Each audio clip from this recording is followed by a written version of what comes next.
Hello everyone, this is अभिषेक और class 10th के real number chapter की एक्सरसाइज 1C में आपका स्वागत है। तो आइए हम लोग सॉल्व करते हैं एक्सरसाइज 1C को। पहला क्वेश्चन है without actual division so that each of the following rational numbers is a terminating decimal express etch in decimal form. Without actual division so that each of the following rational number is a terminating decimal express each in decimal form। यानी हम लोग को division नहीं करना है, without actual division ये बतलाना है कि दिए हुए नंबर जो हैं टर्मिनेटिंग डेसिमल हैं, यानी दिए हुए रेशनल नंबर जो हैं टर्मिनेटिंग डेसिमल हैं। तो इसके पहले कुछ क्लासेज में हम लोगों ने पढ़ा था कि कैसे हम लोग बता सकते हैं कि दिया हुआ नंबर जो है वो आपका टर्मिनेटिंग डेसिमल है या नहीं।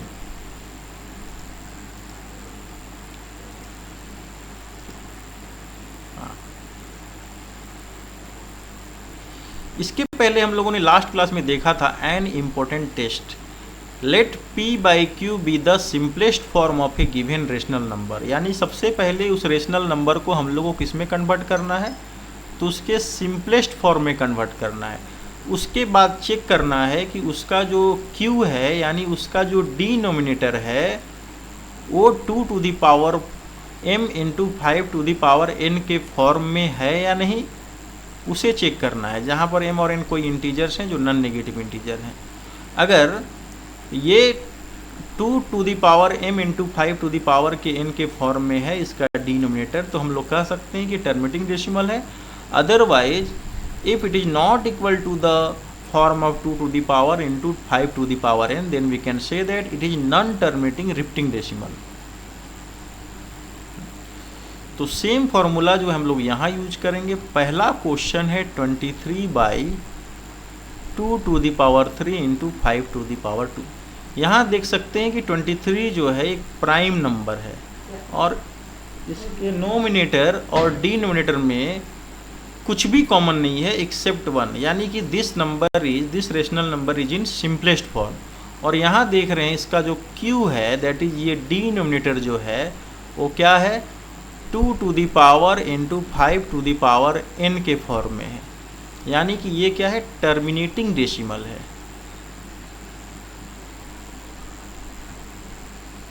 This number is a terminating decimal. Next question है 24 बाई 125। यहाँ भी 24 और 125 have no common factor other than 1, यानी ये भी क्या है अपने सिंपलेस्ट फॉर्म में है। और यहाँ हम लोग इसको तोड़ सकते हैं 5 टू द पावर 5, यानी यहाँ जो q है यानी डिनोमिनेटर है उसका मान है, ये किस फॉर्म में है 5 टू द पावर m या n के फॉर्म में है। यानी यहाँ भी 2 टू दी पावर n या फिर 5 टू दी पावर n के अलावा कुछ भी नहीं है, यानी ये भी क्या है आपका टर्मिनेटिंग डेसिमल है। ठीक है। नेक्स्ट क्वेश्चन है 171 डिवाइडेड बाई 800। यहाँ देख सकते हैं 171 बाई 800 क्या है अपने सिंपलेस्ट फॉर्म में, ये अपने क्या है सिंपलेस्ट फॉर्म में है। ठीक है। 171 को हम लोग तोड़ सकते हैं, 800 को फैक्टराइज कर लेते हैं तो कितना आएगा 400, 200, फिर 100, 100 के बाद फिर 50, 25, 5 है जा, यानी 171 divided by 100 can be written as 171 2 to the power 5 into 5 to the power 2, यानी इसका भी डिनोमिनेटर क्या है 2 to the power m into 5 to the power n के फॉर्म में है, यानी ये भी क्या है टर्मिनेटिंग डेसिमल है। फिर आते हैं नेक्स्ट क्वेश्चन में।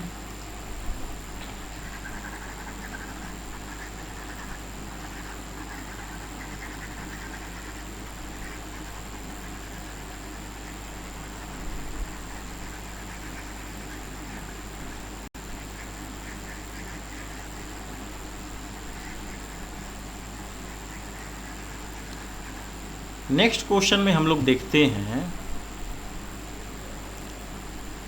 4th number 15/1600। ठीक है, क्या ये सिंपलेस्ट फॉर्म में है? पहले चेक कर लें। 15 को हम लोग 3 × 5 के रूप में लिख सकते हैं और 1600 को फैक्टराइज करते हैं। कितना होगा 1600 का फैक्टराइजेशन? तो 1600 का फैक्टराइजेशन तो पहले तो 2 × 2 × 2 × 2 2 जा 4 2 जा 8 2 जा 16 और फिर 100 को फैक्टराइज करेंगे तो कितना होगा 4 × 25 यानी 2 × 2 × 5 × 5 5 5 जा 25 2 जा 50 2 जा 100।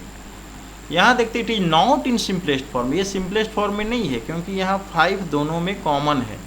ठीक है, अब ये सिंपलेस्ट फॉर्म में आ गया। कितना हो गया 1 2 3 4 5 6 2 to the power 6 × 5, यानी इसका भी जो डिनोमिनेटर है इसको 1 मान सकते हैं। ये 2 to the power 5 × 5 to the power n, 2 to the power m × 5 to the power n के फॉर्म में है, यानी ये भी क्या है टर्मिनेटिंग डेसिमल, ये भी टर्मिनेटिंग डेसिमल।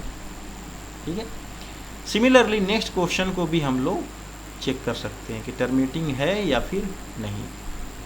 अब आते हैं नेक्स्ट क्वेश्चन पे।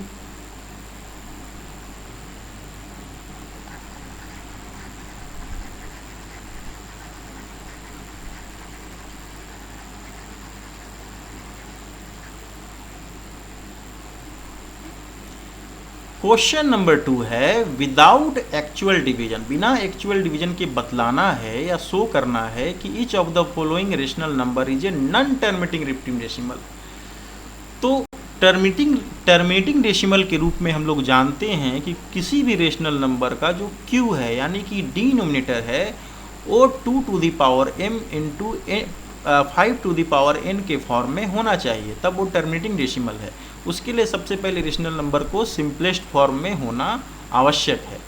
इस क्वेश्चन में क्या है कि हमें शो करना है कि दिया हुआ नंबर जो है नॉन टर्मिनेटिंग रिपीटिंग डेसिमल है। अगर किसी रेशनल नंबर को सिंपलेस्ट फॉर्म में कन्वर्ट करने के बाद अगर उसका डिनोमिनेटर यानी कि q अगर 2 to the power 5 और × 5 to the power n के फॉर्म में नहीं है तो हम लोग कह सकते हैं कि दिया हुआ रेशनल नंबर क्या है नॉन टर्मिनेटिंग रिपीटिंग डेसिमल है। फर्स्ट क्वेश्चन है हम लोग का 11/2 to the power 3 × 3। यहाँ देख सकते हैं कि it is in the simplest form, ये क्या है अपने सिंपलेस्ट फॉर्म में है क्योंकि no other than 1 is fact common in both nominator and denominator, यानी इन दोनों का कॉमन फैक्टर और सिर्फ 1 है। लेकिन इसका जो q है यानी कि डिनोमिनेटर है, ये डिनोमिनेटर जो है it is not in the form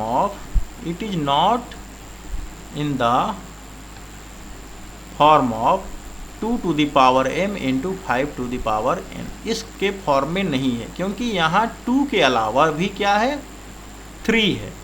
यहाँ सिर्फ 2 और 5 का प्रोडक्ट होना चाहिए, यानी 2 और 5 only is allowed here, not 3, not other than 2 and 5, but here we can see that other than 2 and 5 is here, that other is 3, यानी कि यहाँ पे 2 और 5 के अलावा यहाँ पर 3 भी है, यानी कि ये कौन सा डेसिमल है तो नॉन टर्मिनेटिंग रिपीटिंग डेसिमल है। Non terminating repeating decimal NTR है।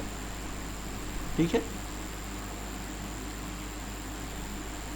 नेक्स्ट क्वेश्चन है 73/2 to the power 2 3 to the power 3 and 5। It is also in its simplest form, ये भी क्या है अपने सिंपलेस्ट फॉर्म में है। ठीक है, और यहाँ भी देखते हैं Q जो है इसका जो डिनोमिनेटर है is not in the form of 2 to the power 5 m 5 to the power n, यानी इस तरह के फॉर्म में नहीं है। क्यों कि here 3 is not in this group, इस ग्रुप में 3 नहीं है। Here this is other than 2 to the power 5 × 5 to the power n, यानी ये 2 to the power 5 और 5 to the power n के फॉर्म के अलावा भी यहाँ क्या है 3 to the power 3 है, यानी ये भी क्या है नॉन टर्मिनेटिंग रिपीटिंग डेसिमल है। क्या है नॉन टर्मिनेटिंग रिपीटिंग डेसिमल। उसी तरीके से हम लोग अदर क्वेश्चन को भी चेक कर सकते हैं कि क्या इसके डिनोमिनेटर में 2 और 5 के अलावा भी कोई अदर फैक्टर है, 2 या 5 के अलावा कोई अदर फैक्टर है इसके डिनोमिनेटर में। तो यहाँ भी चेक कर सकते हैं कि कौन सा इसमें से नॉन टर्मिनेटिंग रिपीटिंग है। फिर आते हैं हम लोग नेक्स्ट क्वेश्चन 3।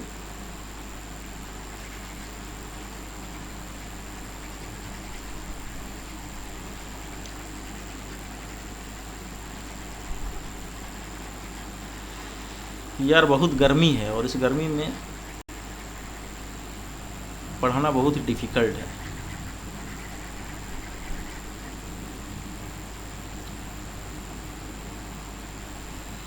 क्वेश्चन नंबर 3 है, express each of the following as a fraction in simplest form. यानी यहाँ पर जितने भी सिंपलेस्ट जो ये जो नंबर्स दिए हुए हैं उसको फ्रैक्शन के रूप में कन्वर्ट करना है और उसके सिंपलेस्ट फॉर्म। तो पहला क्वेश्चन है 3 का पहला क्वेश्चन है, पहला क्वेश्चन है 0.8। क्लास 9 में भी हम लोगों ने इसके बारे में पढ़ा था। तो यहाँ देख रहे हैं कि डेसिमल के बाद कितने डिजिट रिपीट हो रहे हैं, ओनली 1 डिजिट रिपीट हो रहा है। दिस इज को known as recurring, this is known as नेकरिंग, और this is a non terminating repeating decimal. ये कौन सा डेसिमल है? ये नॉन टर्मिनेटिंग रिपीटिंग डेसिमल है और इसको हम लोग रिकरिंग डेसिमल भी कहते हैं। क्यों रिकरिंग डेसिमल कहते हैं? कि ये डिजिट जो है अपने आप को बार बार रिपीट करता है और इसका इंड भी नहीं होता है। तो उस तरह के नंबर को हम लोग कहते हैं नॉन टर्मिनेटिंग रिपीटिंग डेसिमल। हाँ, वी कैन राइट इट, इसको हम लोग 8 8 8 8 8 ऐसे करके लिख सकते हैं। यानी आफ्टर डेसिमल पॉइंट, डेसिमल के जो साइन है उसके बाद ये डिजिट जो है इनफाइनाइट तक रिपीट हो रहा है। और इसको छोटे से फॉर्म में लिखने के लिए हम लोगों ने लिख दिया 0.8 बार, दैट इज रिकरिंग। ठीक है, तो इसको क्या करना है, इसको हम लोग को फ्रैक्शन के रूप में लिखना है और सिंपलेस्ट फॉर्म में। तो मान लिया जाए लेट x इजकल टू 0.8, इसको हम लोग ये भी लिख सकते हैं x is equal to 0.88888, how many times, so many times till infinity. अब चूंकि डेसिमल के बाद कितना डिजिट रिपीट हो रहा है, यहाँ पे सिर्फ और सिर्फ 1 डिजिट रिपीट हो रहा है, तो हम लोग क्या करेंगे, मल्टीप्लाई बोथ साइड्स बाई 10, यानी 10 से मल्टीप्लाई करेंगे तो 10x हो जाएगा इधर, और इधर हो जाएगा 8.8888 टिल इन्फिनिटी। इसको इक्वेशन 1 मान लिया और इसको इक्वेशन 2 मान लिया। अब क्या करेंगे, सब्ट्रैक्ट करेंगे, सब्ट्रैक्ट 1 फ्रॉम 2, यानी इक्वेशन 1 को इक्वेशन 2 में से सब्ट्रैक्ट करेंगे। जब सब्ट्रैक्ट करेंगे तो क्या होगा, 10x minus x is equal to, इधर तो डेसिमल के बाद सारे डिजिट 0 हो जाएंगे क्योंकि ये सब सेम है, तो यहाँ बच जाएगा 8, और इसको लिख सकते हैं 10x minus x 9x is equal to 8, यानी x हो गया हम लोग का 8 इजकल टू 9। ये क्या है, फ्रैक्शन के रूप में है, और ये क्या है, सिंपलेस्ट फॉर्म है, सिंपलेस्ट भी है। ठीक है, सिमिलरली नेक्स्ट क्वेश्चन जो है, यहाँ भी 1 डिजिट रिपीट हो रहा है, उसको भी वैसे बना सकते हैं। अब आते हैं हम लोग क्वेश्चन नंबर 3।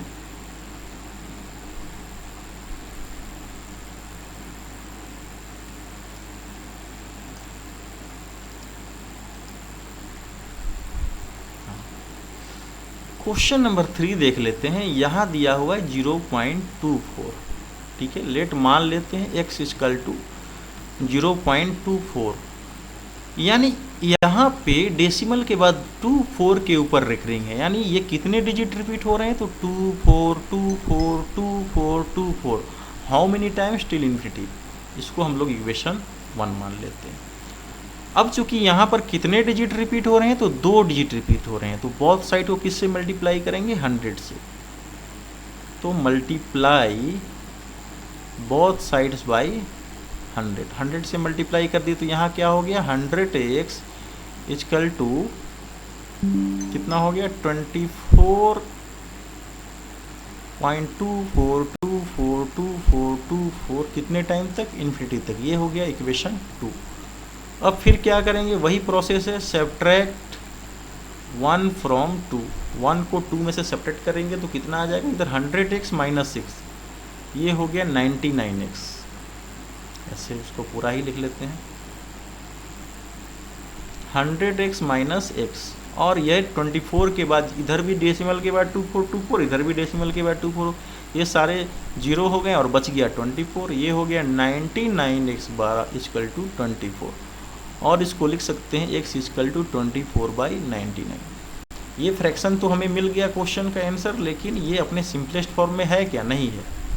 तो सिंपलेस्ट फॉर्म में कन्वर्ट करेंगे तो 24/99, 3 से कटेगा, 3 8 जा 24, 3 3 जा 9, 3 3 जा 9, ये हो गया 8/33 आंसर। ठीक है,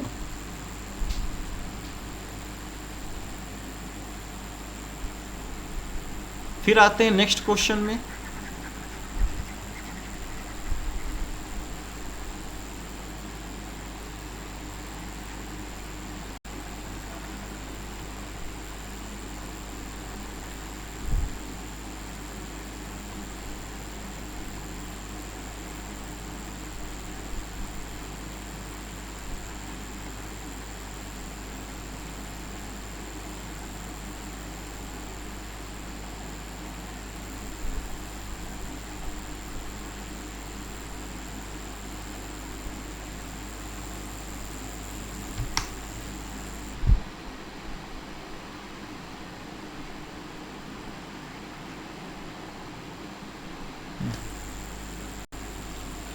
नेक्स्ट क्वेश्चन हम लोग एक 5 देख लेते हैं।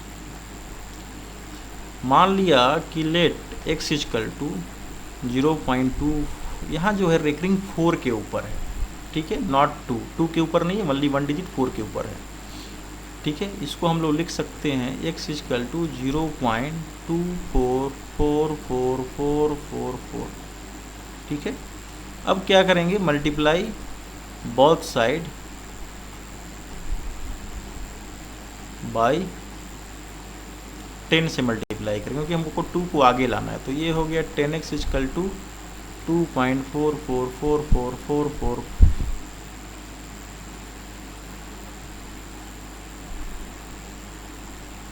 टिल इन्फिनिटी, ये हो गया सेकेंड। ठीक है, अब क्या करेंगे, multiplying both sides by again 10, क्योंकि यहाँ पर सिर्फ एक डिजिट रिपीट हो रहा है। तो ये हो गया 100x इजकल टू 24.44444। ऐसा इसलिए किया गया कि यहाँ भी डेसिमल के बाद सिर्फ 4 रिपीट हो रहा है और यहाँ भी डेसिमल के बाद 4 रिपीट हो। ठीक है, ताकि सब्ट्रैक्ट करना इजी हो जाए। तो सब्ट्रैक्ट, अब 2 को यहाँ से 3 में से घटाएंगे, सब्ट्रैक्ट 2 फ्रॉम 3, तो we get 100x minus 10x, और इधर 24 माइनस 2, बाकी 0 हो गए। ये हो गया हम लोग का 90x इजकल टू 22। अब हो गया x इजकल टू 22/90, 11 2 जा 22 और 45 2 जा 90, यानी हमारा आंसर हो गया 11/45। ठीक है, एक लास्ट क्वेश्चन है जिसको हम लोग देख लेते हैं।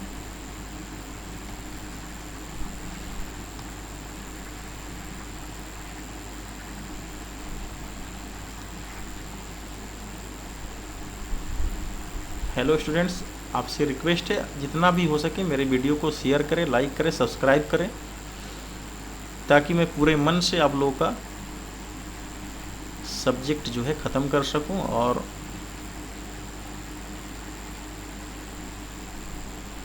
मेरा भी कॉन्फिडेंस बना रहे। क्वेश्चन नंबर 3 का क्वेश्चन है x इजकल टू, यहाँ भी मान लेते हैं लेट x इजकल टू 0.365। यहाँ कितने डिजिट रिपीट हो रहे हैं, तो 3 डिजिट रिपीट हो रहे हैं। हम लोग इसको ऐसे भी लिख सकते हैं, x is equal to 0.365 365 365 till infinity, इसको चूँकि यहाँ 3 डिजिट रिपीट हो रहे हैं तो हम लोग क्या करेंगे, बोथ साइड मल्टीप्लाई करेंगे 1000 से।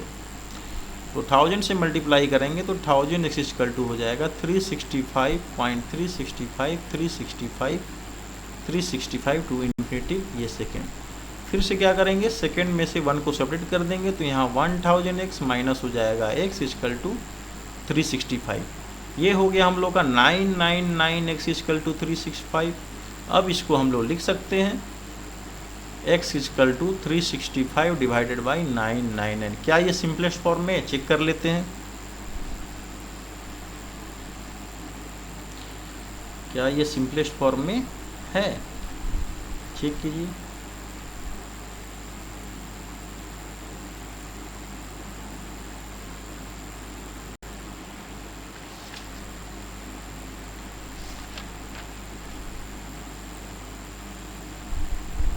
ऐसा तो लग रहा है कि सिंपलेस्ट फॉर्म में ये हमारा हो गया आंसर।